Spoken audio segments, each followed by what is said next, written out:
একটু মশলাটা চেটে নেওয়া যাক। মাছটা টেস্ট করে দেখি কীরকম টেস্ট আছে মাছটার। অসাম মানে দুরন্ত টেস্ট। মাছ খাওয়া হয়ে গেছে, মাছের কঙ্কালটা পড়ে রয়েছে। মাছের মাথা খেতে আমি না খুবই ভালোবাসি, তবে একটু বড় মাথা। যাকে যাক, আজকে ছোটো মাথায় খাই।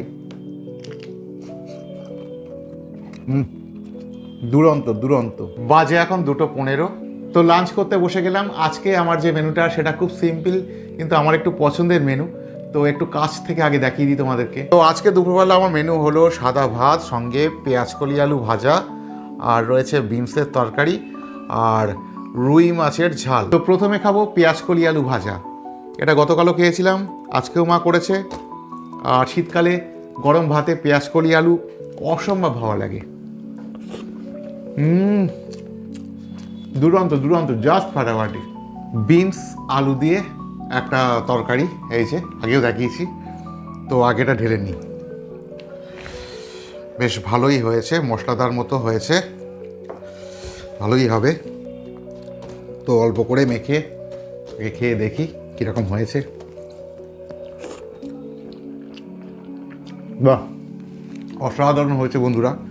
এবারে খাবো স্পেশাল জিনিসটা, মানে আজকে দুপুরের শো স্টপার যাকে বলে। এটা হচ্ছে একদম লোকাল পুকুরের রুই মাছের চারা। তো এটা মা রান্না করেছে গোটা গোটা। মাকে গোটাই করতে বলেছিলাম। তো সাইজটা দেখেছো তো, অসাধারণ সাইজ, তার সাথে অসাধারণ টেস্ট। তো এরকম মাছ খাওয়াও ভালো। তো যাকে যাক, মাছটা পাতে রাখার আগে একটু মশলাটা চেটে নেওয়া যাক।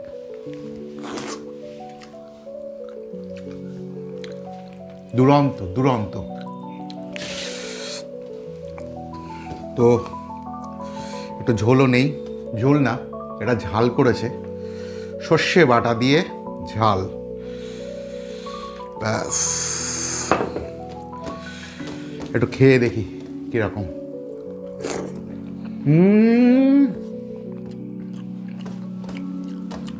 মানে সাংঘাতিক রকমের ভালো। এবারে মাছটা টেস্ট করে দেখি কীরকম টেস্ট আছে মাছটার।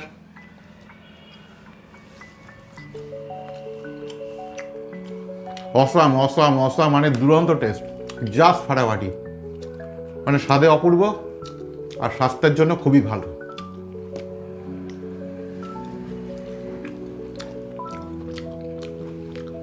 তো বন্ধুরা, খেতে থাকি। দেখা হবে আবার পরবর্তী কোনো মুহূর্তে অন্য কোনো ব্লগে। তো টাটা।